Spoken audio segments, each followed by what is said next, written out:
রাজধানীর ধানমন্ডিতে হাক্কানি পাবলিশার্সের মালিকের বাসায় ঢোকার চেষ্টায় আটক বৈষম্য বিরোধী ছাত্র আন্দোলনের ৩ জনকে মুচলেকা নিয়ে ছেড়ে দিয়েছে পুলিশ।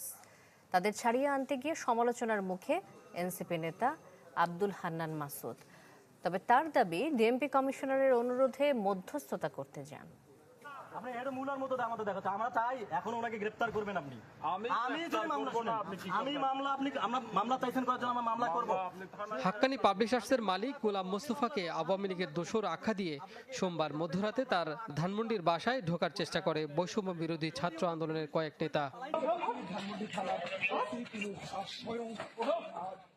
ট্রিপল লাইনে কল পেয়ে ঘটনাস্থলে এসে কয়েকজনকে আটক করে পুলিশ। রাতভর তাদের ছাড়িয়ে নেওয়ার চেষ্টা চালায় সংগঠনটির নেতারা।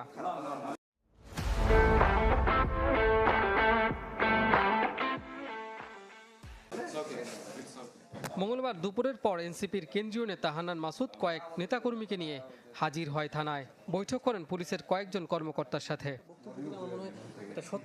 প্রায় 1 ঘন্টা বৈঠকের পর বেরিয়ে আসেন হান্নান।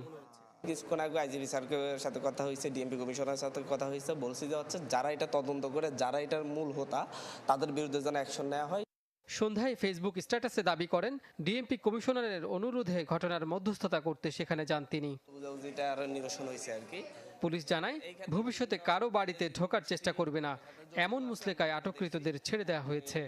একটা মেসেজ তো দেওয়া হয়েছে যে এরকম এই কাজগুলো আর করা যাবে না, যেহেতু কোনো অপরাধ সংগঠিত হয় নাই। ওই জন্য আমরা ওই সব জায়গায় কথা বলে আপাতত শেষবারের মতো আর কি মুচলেকা নিয়ে আমরা ছেড়ে দিচ্ছি।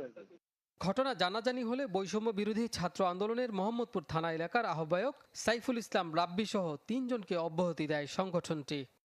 কাজী ফয়সাল, চ্যানেল 24, ঢাকা।